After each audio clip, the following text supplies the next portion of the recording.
I don't think we'd ever had back-to-back playoff games on the same night go down to the wire like this. On the one hand, it was a testament to the mental and physical toughness of two MVP caliber players that carried their teams to the finish line. But it also required total collapses by their opponents, surrendering huge leads and making curious decision after curious decision. So let's break down how the Knicks and Nuggets upset their higher ranked hosts by stealing crucial game ones on the road.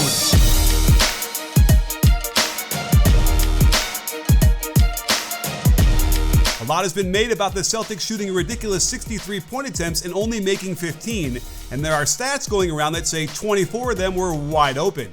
But there is so much context left out of the motion tracking that essentially makes the stat almost worthless. Was it a catch and shoot or off the dribble? Were they moving quickly to their right as a righty shooter? Did the defender jump laterally and contest strongly from the side? Did the defender force him to pump fake, dribble in place, and then have to completely reload and generate rhythm from a standstill? All of these things are important factors that affect shooting, so Celtics fans might not be able to say they're going to make a lot more shots if the Knicks can keep up their pursuit until the very bitter end of the play and the game. Now let's get to Brunson, who hit 3 crucial shots in the fourth, and the first came on a botched switch by Jaylen Brown. You can see Jrue Holiday calling for Brown to get Brunson on the blind pig action, but that doesn't happen, and JB nails the shot to tie it. The Knicks don't run much offense at all in the clutch, and they don't need to when you have the Energizer Bunny that never gets tired. But it's notable that a team with Josh Hart on it can get away with the right wing ISO, and nobody helps off of him to get it out of Brunson's hands. Even when Brown plays perfect defense and forces an impossible shot, Brunson gets him up in the air and earns 2 free throws. For the past 13 minutes, the Celtics have been shooting 22.7% from the field and surrendered their entire 20-point lead.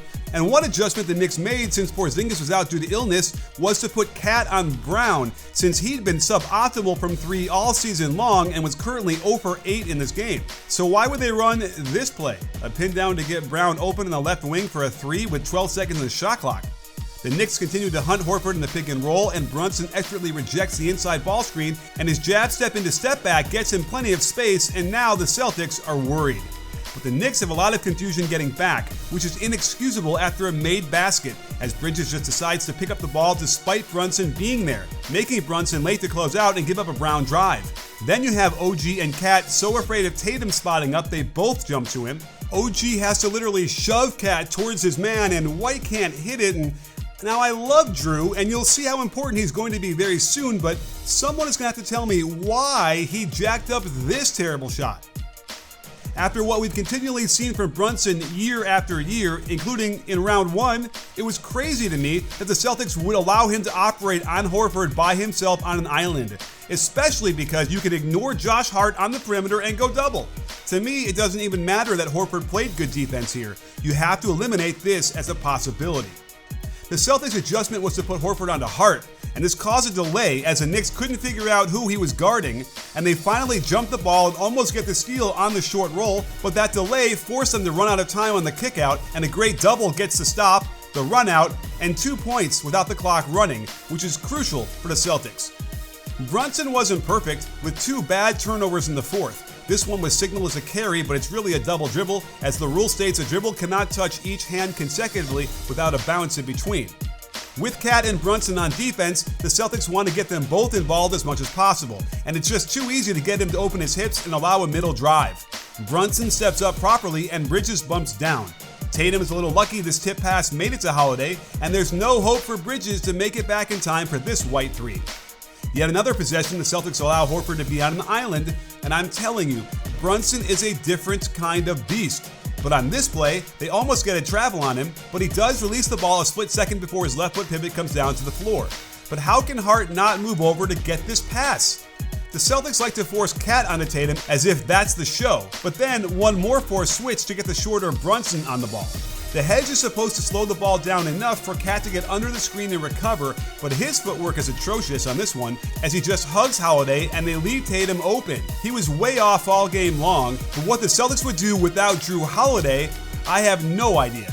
Tatum makes a mistake by not taking advantage of Brunson here. He needs to drive this into the paint and then he might kick to Horford wide open or finish a short shot himself. but passing it here does nothing except waste the shot clock, and their spacing isn't optimal, with White too close to Tatum but also too far from the basket, so Bridges can show, leaving Tatum with nothing but a tough step back. Meanwhile, Brunson shows some real cleverness. Instead of forcing another switch by Horford, he spins to reject this screen, catching Holiday out of position. Now, Tatum steps over to stop the ball, and White simply has to close out to wherever the pass is made. Why he runs away from one of the hottest guys in the gym is beyond me, and the Knicks retake the lead. If you want to see what the hedge is supposed to look like, college teammates Brunson and Hart execute it properly, but it requires Cat to not fall asleep as the low man in rotation. I'm not even sure what this was, but it's not great, Bob. Either you double and get it out of his hands, or you play your proper position. But for Drew to hang out in no man's land is ridiculous. It gives up a straight line drive, and Bridges missed Hart open for a layup here, and if OG wasn't so slow cutting through, it would have been an open three for him. Instead, it's a contested long two, and remember the rules in the NBA. If you fall down, it's not an immediate travel, you have some leeway. Next, you have to have clear possession of the ball to call a timeout, and the coach is allowed to do so. To me, I can see Mazzulla calling it before the Knicks get their hands on the ball, so timeout it is.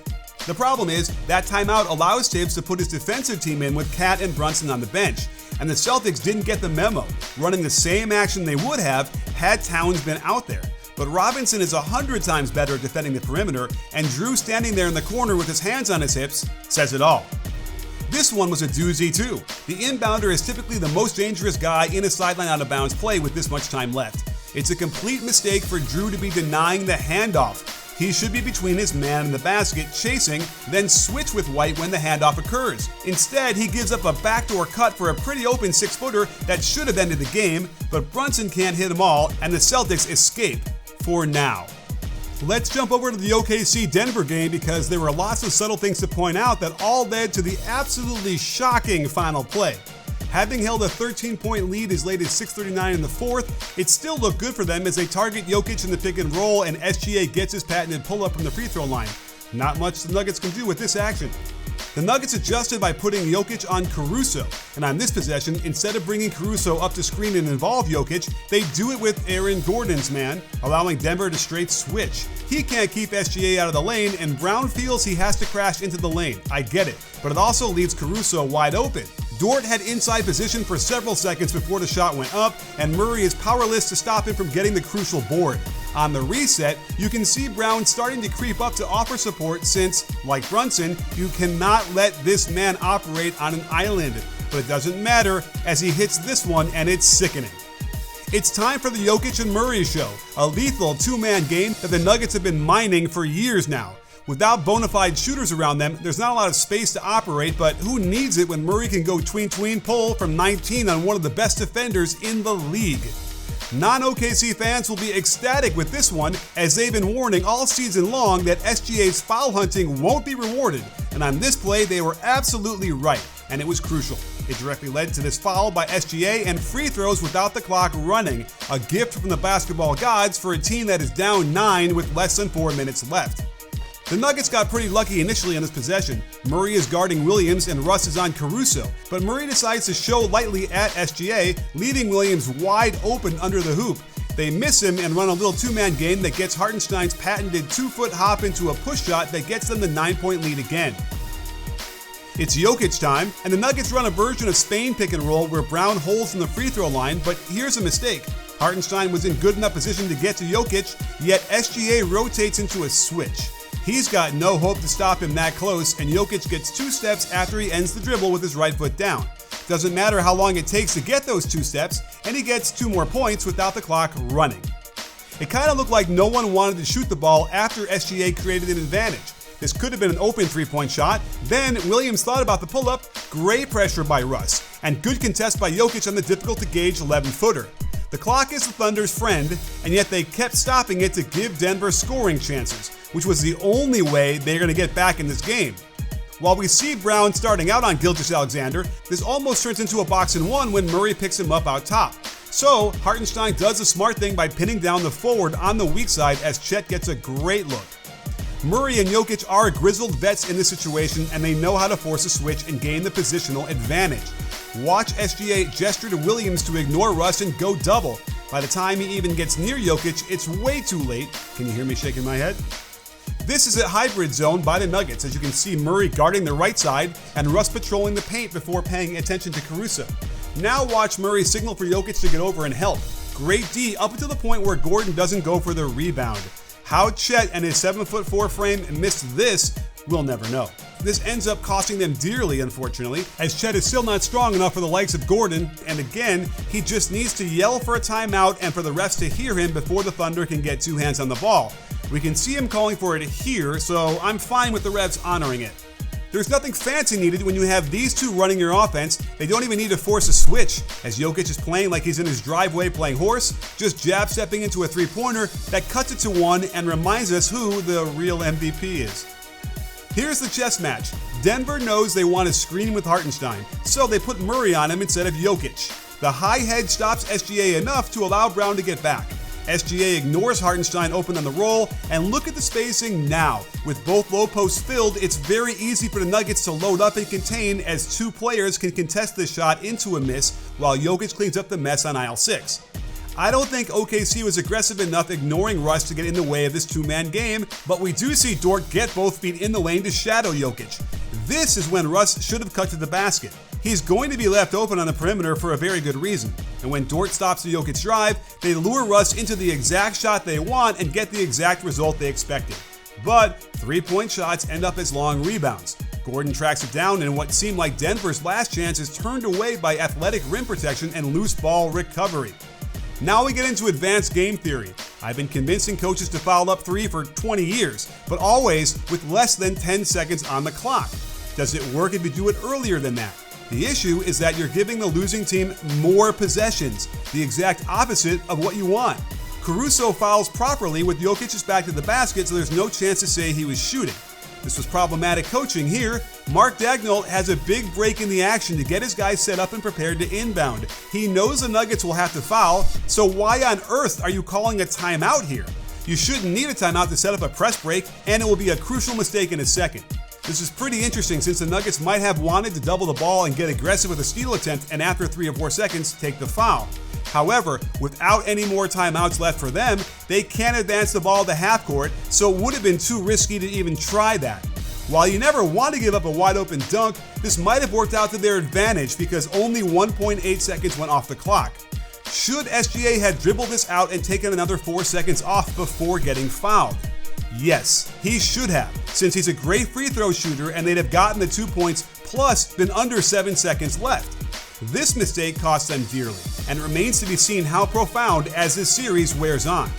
Now we see Caruso pointing to SGA to take the foul, even though there are still 11.1 seconds left. This is way too early, and when a team has to inbound the length of the floor, let them dribble it up, take 4 seconds off, and then foul around half court.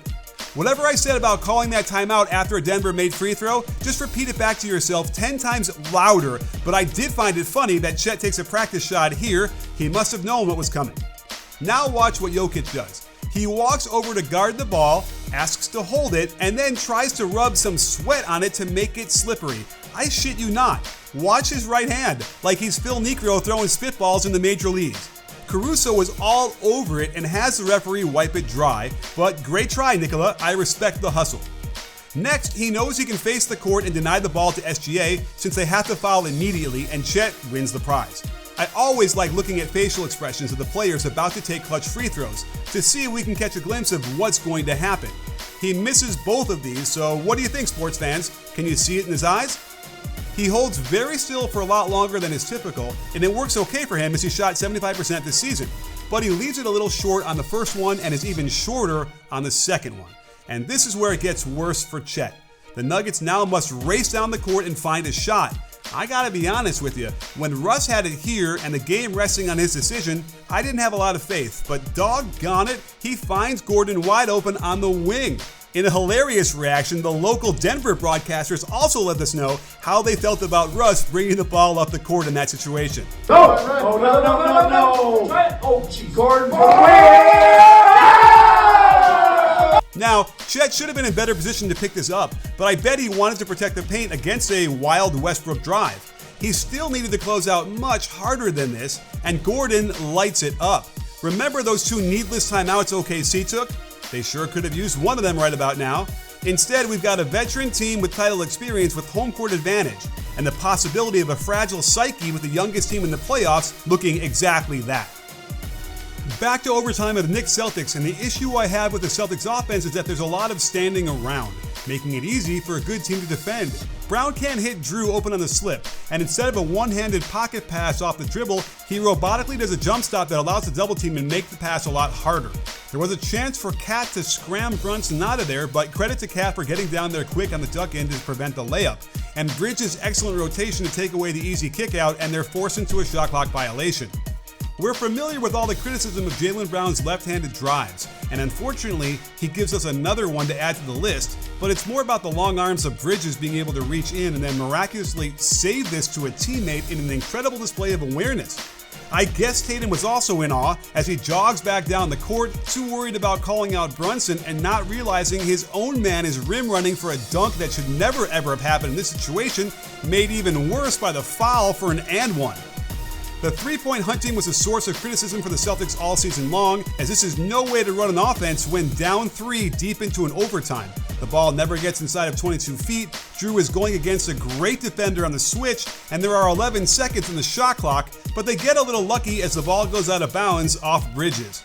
Here's another double ball screen that looked like they wanted to hunt Cat but really want Brunson. And let me tell you something, underestimate Brunson at your own risk. I know he's short, but he's bulldog strong, quick, and ferocious. Tatum can't do anything to get past him and tosses up this terrible air ball. Now, watch the Knicks run some actual offense. Brunson sets great cross screens as they set up for some flex action for OG. Drew screws this up since he has to see White is top locking to pick up Brunson, and he must switch onto OG. They're lucky Tatum recovers so quickly, but Brown then falls asleep with his man one pass away. And when Bridges hits the shot, it reminded me of something from a few years ago. Oh yeah, Brown did the same thing against Philly in the 23 playoffs that cost them the game at the buzzer. Hopefully, the second time will be the charm to prevent him from doing this again. Recognizing that the Celtics offense had rotted on the vine, Coach Mazzulla calls out Horns X, which is a high post split run through Horford. It's just not a good idea to run a split screen with Bridges and OG involved. They're such good defenders, but huge credit to White and Tatum for finding an inch of room to make it work. The Knicks now use the Celtics' defensive adjustment to their advantage. Since Horford is on Hart, it means they're going to pull him way outside to guard the pick and roll, and Tatum has to guard Cat near the basket. While Drew is able to coax a miss on this relatively easy runner, Tatum has little hope of keeping Cat off the boards and they increase their lead. Here's that same horn set in the other direction, bottled up perfectly by the defense. But it does leave Cat on an island against Tatum. Why he decides to stunt right into his body, I have no idea, since it allows Tatum instant penetration into the middle of the floor. Great X out by both Hart and OG to cover this up, but I swear we've seen Horford hit this shot at a 70% clip. And again, where the heck would the Celtics be without Drew Holiday? He's been saving their butts for 2 years now, finding the wide open Brown to finally hit his first 3 of the game at an incredibly important time. The solution for the Brunson problem is Drew Holiday. Watch how he hounds him every inch of the way, refusing to be screened off so Horford doesn't have to deal with it, as he coaxes a bad mid-range shot with the shot clock expiring, and the Celtics are in pretty good shape. Guess what? We've got a different foul up by 3 scenario, and we can see Tibbs calling for it. Remember, they blew it late in the season against this very same team when nobody even tried the foul on this possession, and Tatum hit the game-tying 3 with 3 seconds left, and the Celtics won it in overtime. I will point out that Tatum traveled, they didn't call it, and the 2-minute report didn't touch it, but it doesn't mean he didn't travel. So, Tibbs waits till under 10 seconds to start calling for it. Bridges can't hear him, I guess, but then he tells Cat to foul Brown, and that happens almost a little too late, as Brown was getting into his shooting motion. But the refs got it right, he hadn't begun his upward motion yet when the initial contact was made. Meanwhile, Mazzulla could have gotten a tech for being on the frickin' court 30 feet from the edge of his coaching box to call a timeout.